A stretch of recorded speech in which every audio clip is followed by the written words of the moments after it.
purpose in life for themselves. However, when you look at Kate Spade and Andrew Bourdain, millionaires, right? And they had something that was really great. So that makes me believe there's definitely something in the brain that we need to hone in on. We need to find out about the research. Kevin Hines, does anybody know who Kevin Hines is? I saw him on YouTube. He came to Morris County College a year ago. I met him. He jumped off the Golden Gate Bridge. And as soon as he jumped off the Golden Gate Bridge, he said, "God, please save me. What did I do?" I think we need to talk somehow that many of the patients have a lot of pain and they don't talk about it. And if we can find out and help them, medication does help. Something about Morris County stigma. Yes. Take away the stigma. Remember I said to you, I come up to you and I go, "You have some mental illness, I'm bipolar," and you look at me like I have two heads and you go, "No, you can." I've done it. I'm not proud of it. I mean, Marisa's fiance was bipolar and he told me right away. And I didn't know how to handle it because I wasn't educated. They're suffering. They're really suffering, you know? So Morris County Stigma Free is a pretty new group in the past couple of years. By accident, I made a phone call to a friend I had met at County College. And I said, "Yeah, let's go for coffee." And she said, "Well, I'm on my way to Morris County Stigma Free. Why don't you come?" I'm in my gym clothes. I look a wreck. I pull myself together in about 10 minutes.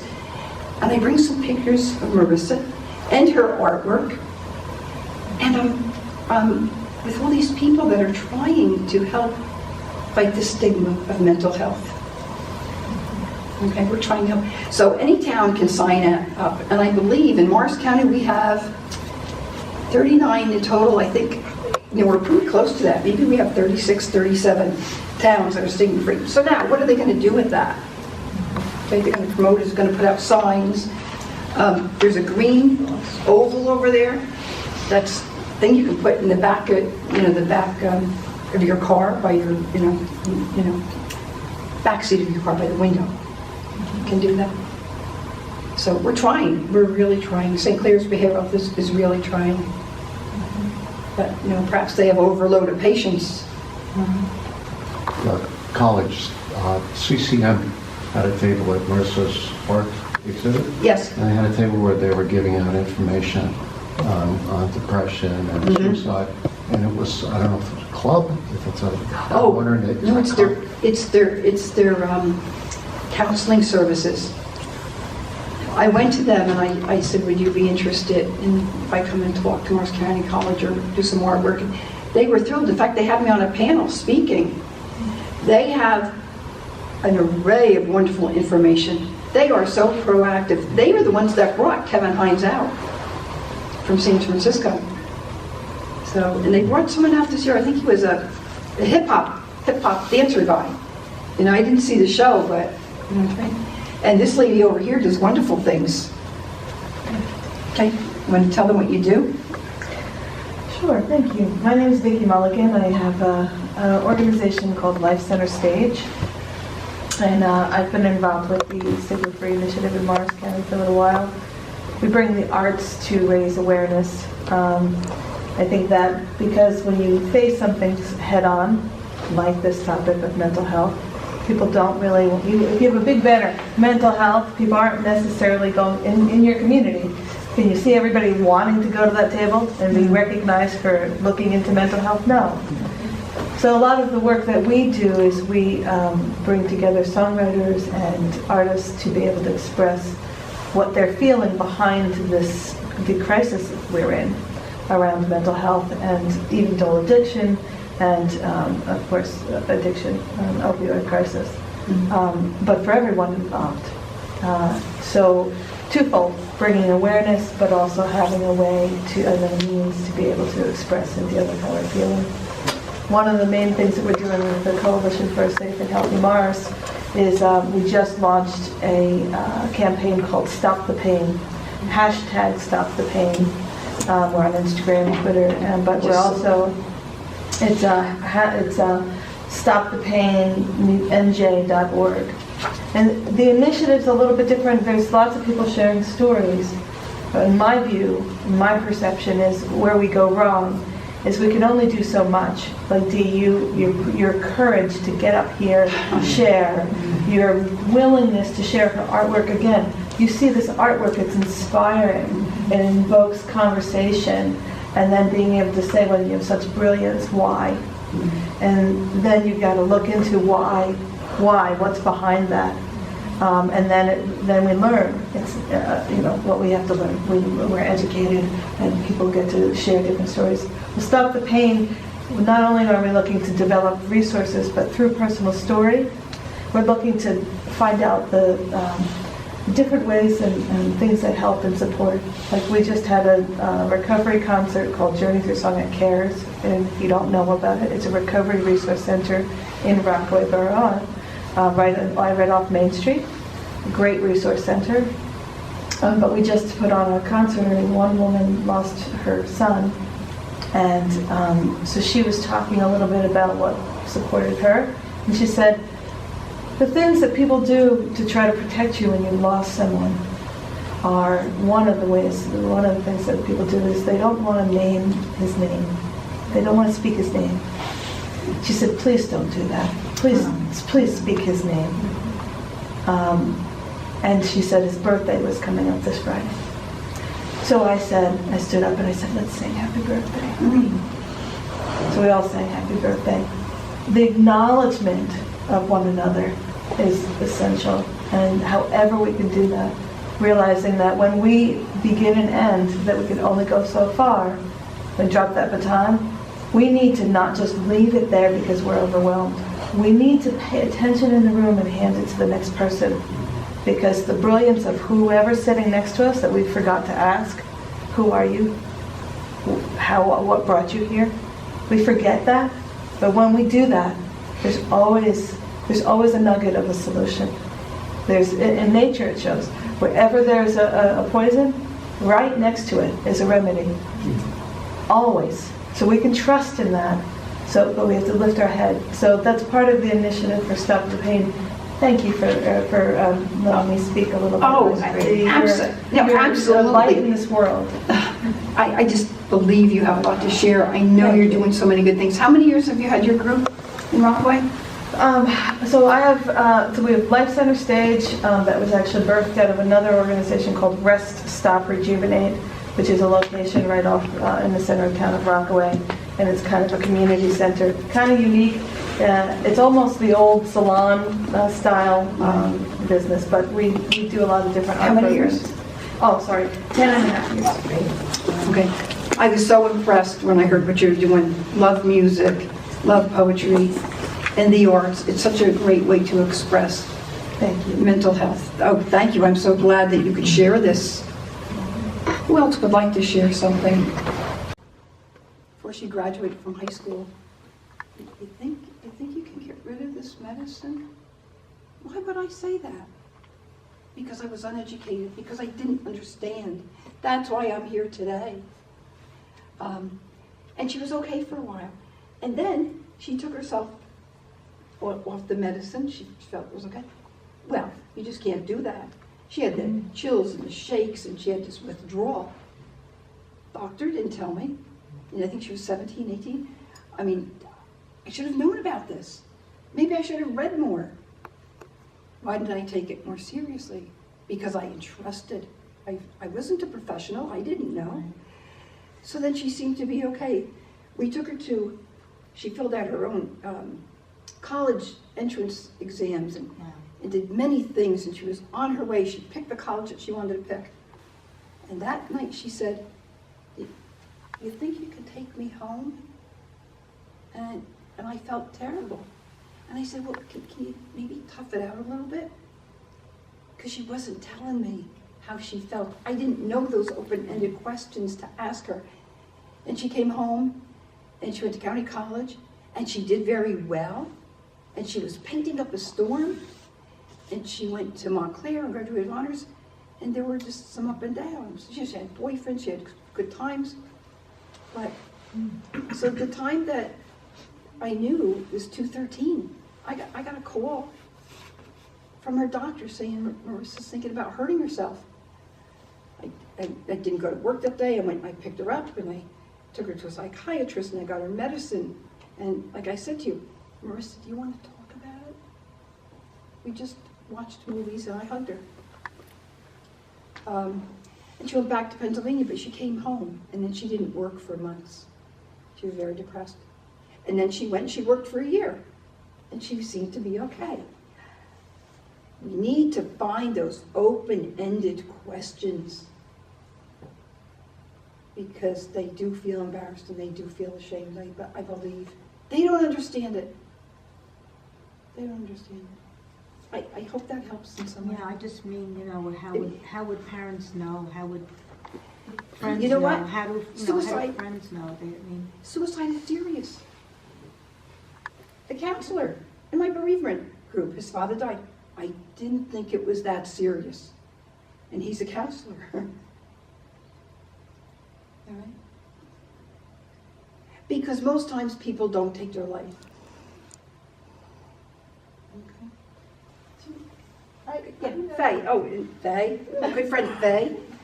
Faye has some good experience too. I remember somewhere reading, and again, I don't know how accurate it is, that suicide victims, I guess you call them victims, often don't really plan it. They're not really planning ahead. Sometimes I've heard that it's like spontaneous. It's like, Okay. It's like all of a sudden today, I just can't stand it anymore, and I'm going to end it. Or maybe all the pain over the years. Yeah. And then what about the other stressors? Yeah, everything. I think the other stress, Marisa had lost her grandmother. Her hours were cut at work. She was starting this new job. She was excited. Maybe there were problems with the boyfriend. Yeah, She was tired. I think she was tired of the fight. But it is impulsive. However, I found out in my search, and her fiance told me that she wanted to take her life back then. And he said, please, pinky swear you won't do this. So she had been thinking about She had been it thinking about this a long time.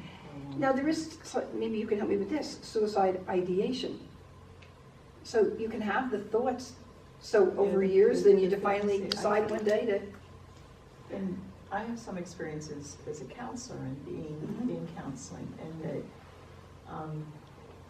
deeply depressed individuals, they see themselves in this pit and in this hole. Mhm. And there is no light of day. And there's nothing in their life that feels good or inspirational.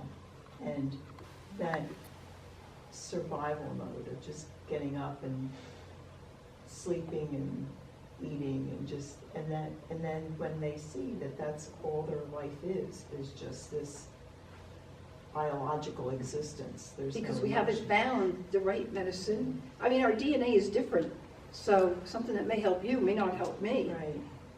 And so, is it lack of serotonin? Is it the neurons, the pathways, are they blocked? And I'll share with the group, I went through a depression myself and found that I didn't want to move. I didn't want to go anywhere. And I had a friend that called me and said, come on, we're going for a walk. And I was like, no, come on, we're going for a walk. And I remember just saying to myself, no. leave me alone. Just leave me alone. And that's what's the tough part. I mean, now thinking about how tough I must have been to get moving and to get out of the house and just to get my sneakers on to go for a walk. I'll share with the group, I can relate to that because I was previously married for 5 years, and I remember feeling that way, and I invited my friend down, we were going to go swimming in Rockaway. I said, I can't get up off the couch. Yeah. Right, so maybe the key is, again, more intensive counseling to understand, and to get some kind of coping techniques or a plan, and maybe to do alternative medicine.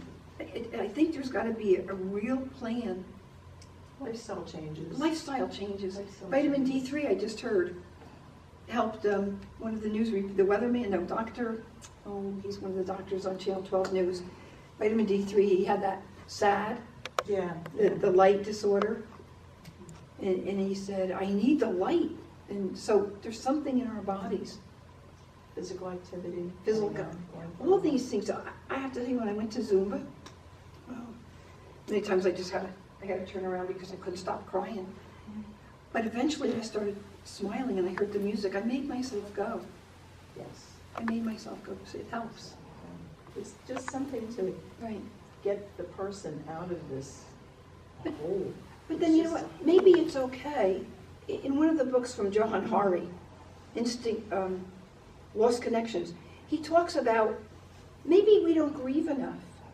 And at the same time, when somebody's depressed for a long period of time, you want to say, can you get moving? But maybe we just need to say to ourselves, you know, I feel really bad, and I'm going to allot so much time. I mean, this sounds very easy. I'm not a counselor. But maybe we need to say, instead of being so afraid of it, I'm depressed, and say, you know, I am depressed, and you know what? Well, It's not that easy. Some degree of the blues is, I think, normal. Right. I would normalize that Mhm. and say, you know, if something bad happens, somebody loses a job, somebody moves away, a friend dies, whatever, to be able to say to oneself, this is really bad and I feel terrible. I think that's what you're saying, that kind of feeling, to normalize that's part of being human. That it's okay, but if you can find maybe you need to find the trauma in your life or something.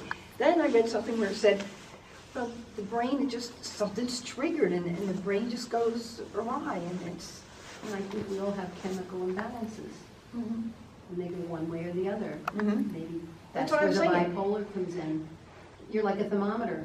One day you're really feeling cold, and the next day you're really feeling hot. And I think, you know, some people are more out of whack than others with that. And what causes that? Vitamin That's- D3 has helped me. That's the big question. That's the big What causes question. it? And it's... Just a comment to what you said. You kind of triggered a memory for me. I was married a long time ago to my first husband, and this had to be about 35 years ago, and I felt the same way. I was very depressed. You know, it was a bad marriage, obviously, and the point I want to make is it's good to be aware of how your friends are feeling. So I didn't go to work one day, and my friend sensed something was really wrong, and she came with my supervisor. They came to my house, and I think that was very good. It's all fuzzy now. I don't remember exactly, but I remember feeling really low, and the fact that they came helped me. You know, I don't think I jumped out of bed and said, okay, like you said, let's go for a walk. I don't think that's what I did, but it was a help that somebody came. So I think what I'm trying to say is if we can be aware of other people who may be having it and go and ask them to go for a walk, even if they tell you no, it just may be the little boost that even if they don't go with you, Just knowing that you're not alone. somebody You're not came, alone. you know. It's the way that whole thing- Definitely. Yeah. I believe that's true. I couldn't survive this without my community. Right, oh sure. And there was one point where I go, I can't let them down. I can't, look, I just can't do that. Yeah. Education's the key, though. Education's the key. We weren't as educated 35 years ago No, as we can be today. No. So you're doing a good part as we evolve. Johan Hari in Lost Connections, it really is a good book because he gives so many examples how the community helps. A fellow lost his leg, and so he couldn't work with the job he was doing, so they bought him a cow so he could do something else.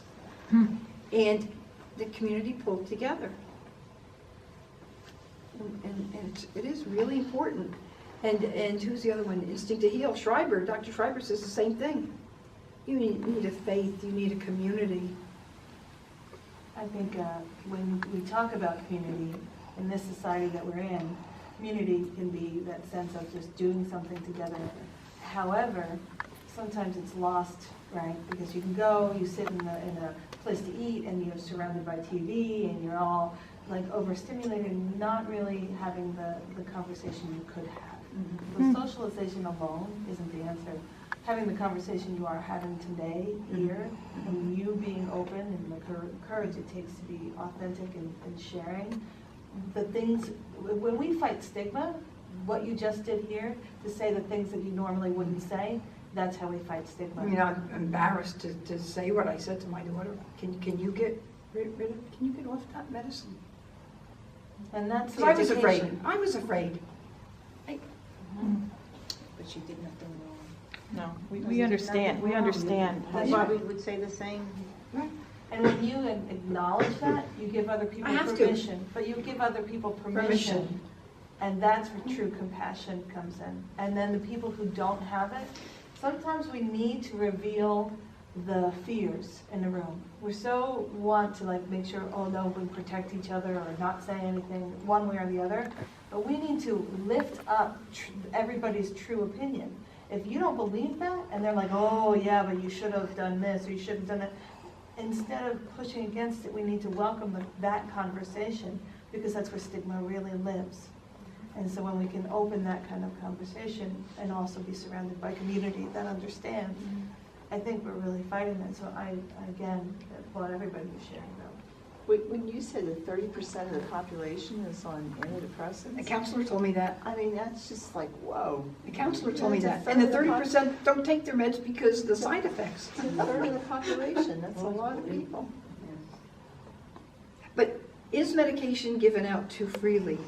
If I tell you all the stuff Marisa's on, she had it lined up on her windowsill, and I looked at it. Why didn't I ask her, Marisa, can you tell me about the medicine? Our friend told me one day she had the shakes so bad. It needs to be closely monitored. It has to, and supposedly it is. You would trust that it is. But, and then her medication was changed 4 days before she died, and I can't help to believe that something was missing. It's just my opinion. I don't think they looked at all the stressors in her life. But you know what? They're human. And I'll share something. I'll be very honest with you. My husband and I are driving down to a funeral shortly after Marisa died, to Glenn. And I said, I'm so distraught about this, and Marisa, and I was just so angry with her counsel. I was blaming everybody, and myself I was blaming. And I was talking about the counselor, and I said, they should have red flagged her. Something should have been done. And he says, what do you want to do? You want to hurt them? And I go, yes, I want to hurt them. In that moment, I said that. And then he said, my husband said, would you like to think about that? He said, do you want to ruin their lives? Do you want to go and go and to a lawyer and go to court? And I said, no. I said, and I was so grateful he said that to me. Because in that moment, that's how I felt in the moment, because I was hurting, because I'm in so much pain. But I'm telling you, he opened my mind, and I go, no. I said, they're trying to do the best they can. They're not perfect. I'm not perfect. So I'm so glad my husband said that to me. I really am. For the moment, I felt that way. And maybe it's good just to get it out, but not act on it, I don't have the emotional energy to sue anybody or the money. And so what I've done is I've chosen to be constructive, because that's really the best way. You need to be constructive. You need to find out what we can do for mental health. So I'm very honest, and I hope you can accept that. More than accepted. More than accepted. You have to get behind it, beyond it. Do you have statistics about age groups? Is it like Well, they're concerned younger? because- That young 20s, that 10 to- age group. Oh, yeah, I've got a bar, I got a Is that like graph. a tough age? American Foundationist Suicide is a wonderful group. Go online, you can find anything you want, probably, with that. There's a program called More Than Sad, and Talk Saves Life. They have a bar graph, and I was just looking at it today. That 10 to 15-year-old group, but where it seems to really go up is like the 20 to 24 group. However, then you have the elderly. I know, I've heard that. the elderly. Maybe they're facing serious illness. I don't know. I don't know anything about that statistic. Mhm. So, yeah, so that, but go online and I have some information there, and as I said, it's almost 45,000 Americans take their life a year, but 500,000 attempt, they hurt themselves, end up in the ER. What does that tell you about our coping skills? And you look at the divorce rate and it keeps getting higher. What do we need to make it better? And God forbid we talk about politics. We won't go there. We won't go there. Won't go there. Can't do that. But That's all. so we need to be kinder to each other. I have to say, there's so many generous people that I've met in my life who have been so good to me. I'm very thankful. But there's a lot of things out there, so maybe we need to concentrate and still keep doing good things. You know, that's my motto. You know, good begets good.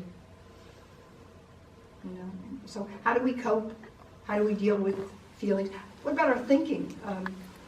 Brian Katie says, we suffer an awful lot because we're just fighting with reality. You know, when she has 4 questions and a couple of them are, is it true? You're feeling a certain way. You know, my husband drives me crazy. Is it true? Well, is it absolutely true that he's driving you crazy? You know? And then you turn around and you go, gee, maybe I'm driving myself crazy. I mean, that's a little bit off the beaten path, but I'm talking about coping mechanisms and being kind. And For a while, I went with, my father had serious episodes of depression, where he, you know, every for a while, it was like every 5 years, where it was just obvious, something just snapped in him. And he was never suicidal, but for a while when he was older, I went to took him to the psychiatrist. And the psychiatrist's first question you would ask him when he came in is, are you feeling suicidal? Have you ever thought of taking your life? okay. And at first I kind of thought, no, it's not just going to say, you know, oh yeah, I am or something. But maybe that, you know, you really just, you have to come out and ask someone instead of just assuming, Right. you know, they're okay. You know, if it's your kid or it's, you know. Boy, I wish I had asked Marisa that question. No, to find out, I mean, a couple times along the way, and then to find out that I couldn't get any information, nobody told me, then the time I took her to get medicine. But that question is very important. That's one of the, it's a little card, and it's Safe Talk from American Foundation of Suicide. And it's just these questions that you ask, you know, you listen. Yeah, I don't know what you'll get, you know, what kind of answer you'll get, but, you know. Well, you say, I want to get you help. I want to get you help. Is it a passing thing, or have you been thinking about it? You know, it's a non-judgmental conversation. And then you have these numbers you keep with you, you know, to try to get them help. Sometimes, and that stabilizes the person. And sometimes they get better and they go through counseling, and sometimes they have these episodes in life. But that's great, thank you. Yeah, we need to ask that question, but we're afraid. It's scary to us. Honestly, you know, to really have a candid conversation, you go ahead and answer that question in the doctor's office or in the hospital. You're running a risk of being admitted and all of that. And That's so scary. there's that fear, and it's a very real fear. So how many answer that question honestly? That's right. That's right. That's the other question. And then the other part of that is, you know, really seeking help, right? How often, I know I've seen it with my mother and going to the doctor, they have this questionnaire, and you just check off, no. Nobody's, or even if you said yes to one, I don't see them stopping to evaluate that questionnaire and then having a conversation. This is what I meant about the baton being dropped. We have organizations, nonprofit organizations in Morris County, like Morris and Essex Mental Health Trained by Association. them. Right? They have peers that are trained to go out and be advocates for one another, just like addiction counselors, peer specialists do. I think that if we have, and we do, and I'm pretty sure Randolph is stigma-free, right? Mm-hmm. So, Yes. you know, being in your community, we have these signs everywhere. How do we take that next step? Right. In my view, it's to talk to those organizations as a stigma-free community and get some resources and lists of people, so that when you hear of a neighbor who's going through it, it's one thing, you know, you can talk to like Dee, who's gone through it from a point of view of a parent. What about somebody who's a child who's inflicting wounds on themselves, self-harm? Are you going to have the same conversation? I literally just came from the hospital with my mother in the hospital, and had somebody else that I knew through doing some of the work we do with CARES that had burned her wrists to third-degree burns. And they were ready to admit her, and she was there to get evaluated to go to another hospital. And so she went through all of this trauma and betrayal of the system. We have to talk about that. So we really do, because otherwise, people who are dealing with this and they've been in the system a little bit, they won't go that next step to get help because they know how it's going to fail them. They can tell us up and down how it'll fail them. So we need to build stronger communities. It's not just a sign in our community at all. Getting involved with the initiative Morris County Stigma Free, you can sign up and pledge. What does that mean? Become educated. But it also means taking this next step.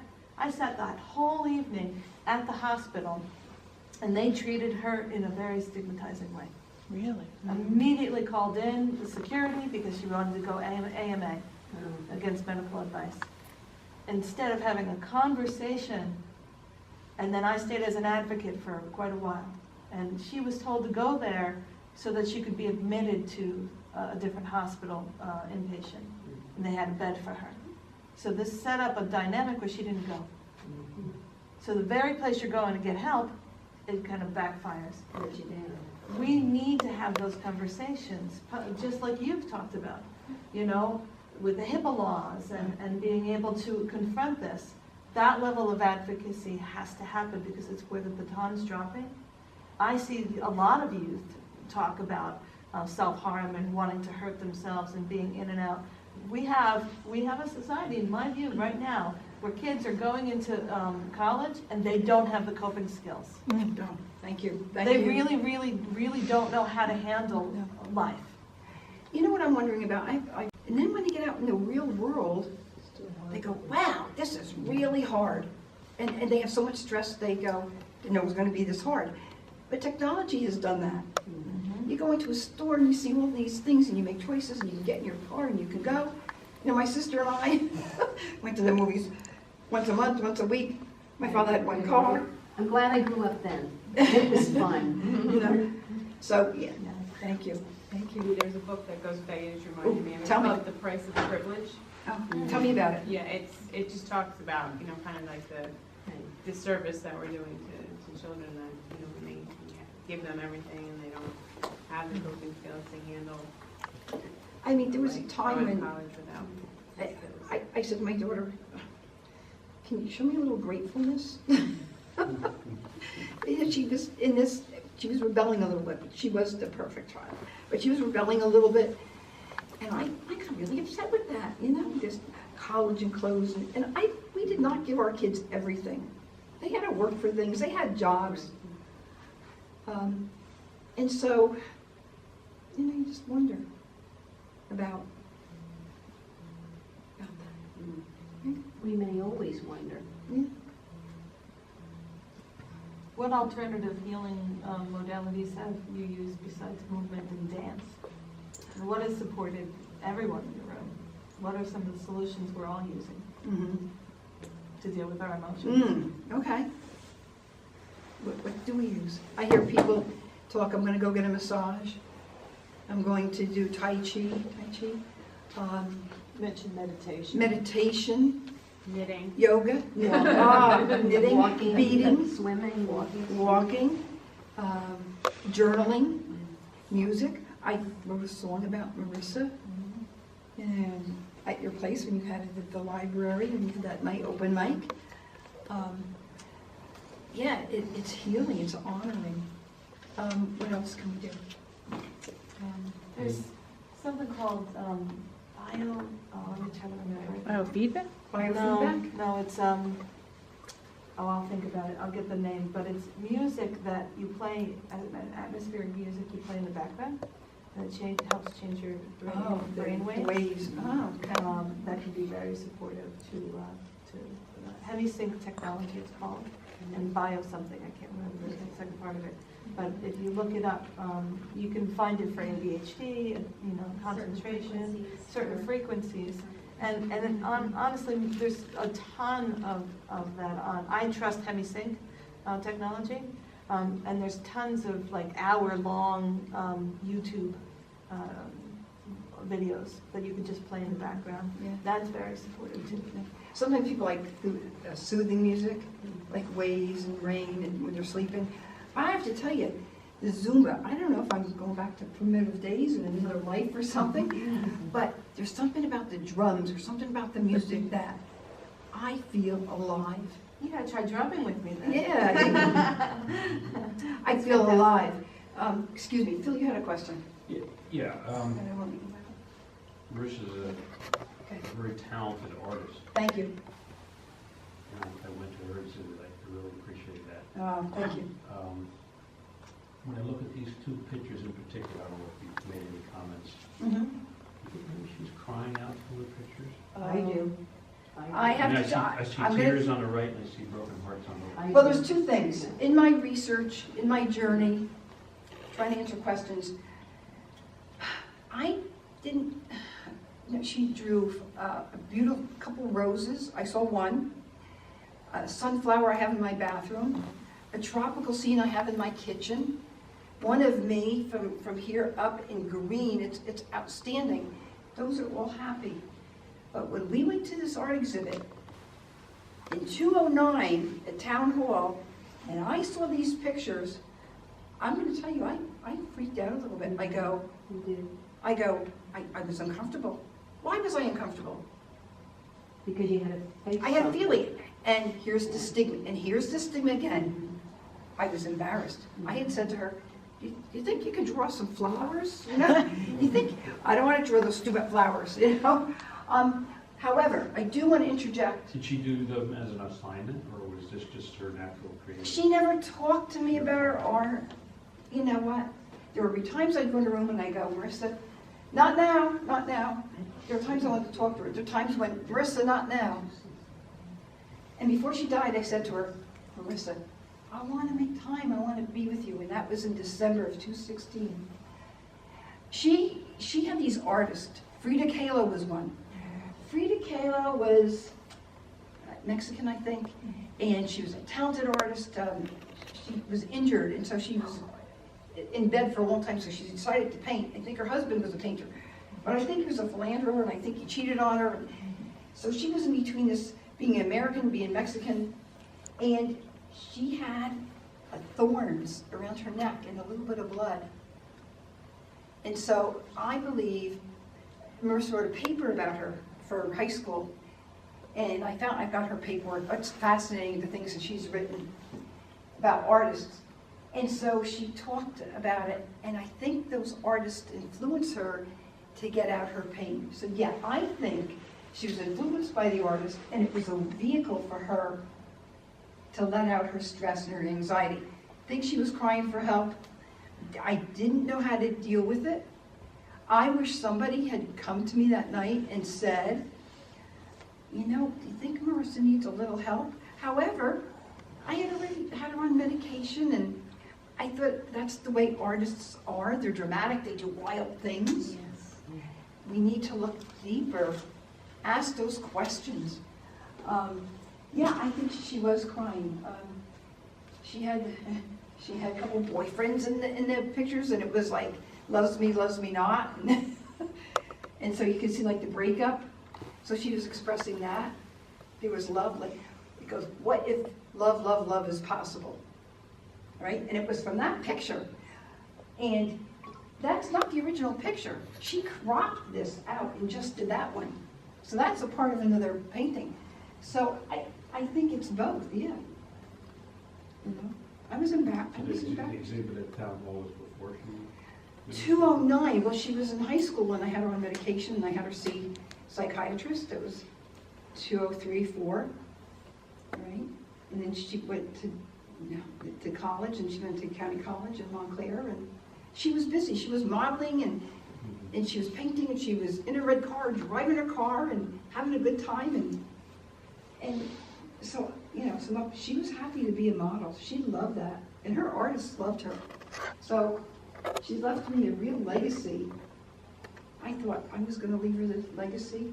I had some nice things, some jewelry on. Don't wait to give somebody something. Don't wait. We don't know what's going to happen tomorrow. Let them enjoy it now. Maybe leave little something. So she left me this legacy to be her voice. Mm. Yes. Never expected that in my life. But the artwork is expressive, and I think it's therapeutic in the music. She played the ukulele. Yeah. She loved her hamsters. She wasn't dating in high school, and I said, oh, she needs a little something to hold and love. And so for how many years? From 2003 to 2017, she had hamsters. Every 2 years, the critter would die, and I would go get them. I loved them. She had her own business with the clothing. How clever she was with the clothing. Oh, Now, yes, that, yes. Vintage. You know what's interesting? Very Facebook is wonderful. I would look up her artists. I would Yeah. talk to them online and go see them get their paintings. They gave me lots of her stuff. This one fella, she was a model, and he said, well, Marisa, what do you want to do? Because she didn't have a car at that time. So he gave her a ride to Riker Hill in Livingston, and she'd model. What do you want to do? And he said, why don't you like fashion, why don't you do business online? She got that kind of bug. And also her fiance helped her with that, helped her with the pictures. But you really need to look at some of those pictures. They're little tiny squares. You need to see how good she was. So I take that. I'm really blessed that I had her for 30 years. And to think about, I try not to think, how bad I was or what I didn't do right or what I didn't say. And I try and think about the good things, make that list. Sorry. So, any more questions? Please talk to me. That's a good question. What was the question? I'm sorry. Did Marisa ever tell me what was tormenting her? Okay. She had anxiety, but she had anxiety. Now, here's a real kicker. Okay? I have this anxiety about driving if I don't know where I'm going. Yeah. Supposedly she was fine. I wasn't fine. Okay? She was very strong in that arena. Maybe it bothered her, but she got over it. She had anxiety. She had some OCD. I think she was washing her hands for a while, checking things to make sure they were turned off. She never discussed it. She didn't discuss it with me.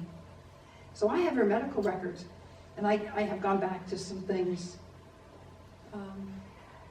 She never discussed suicide.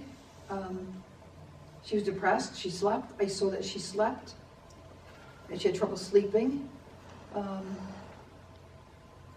Was she in counseling at the time? Oh, I had my kids in counseling, myself in counseling for years. At the time of Anytime- her death, though, was she in counseling right around when she... Yes, she saw the counselor 4 days before she died, and they changed her medicine to Adderall. Because now they were saying she had attention deficit because she couldn't concentrate. Now, if you look at the signs The next time. for suicide, can't concentrate, you're irritable. Everyone has ADHD. Okay. The blanket diagnosis. So I really think they shouldn't have given her that. I think they really needed, I think she needed intensive therapy. So she went to a psychiatrist then, and... Psychiatrist, a counselor. So she went to the psychiatrist and they changed her medication, and she also went to a therapist? Yes. Her therapy Right. right before she died? Right. 4 days before she died. And her boyfriend went with her. So Did they do a risk Oh. assessment at that visit? Yeah, let me talk to you about it. They have something called the Columbia Assessment Scale. It's like, I don't know if I have it all right, but they have, like this happened to you 10 years ago, how do you feel about it now? And you have ratings.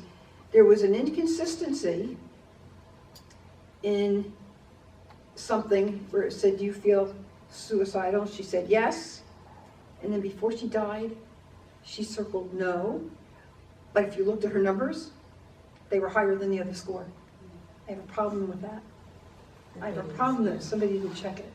I need to go over to make sure I understand it, but that's what it appeared to me. And when I said to her psychiatrist, I said, didn't you see she was a red flag? And he said, he was really nice trying to help me. He said, see these binders? They're all suicidal.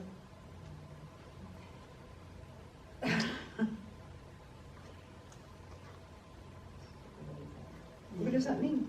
What does that mean? What, they don't take it seriously? Or how can they, could he have called her, like, over the weekend?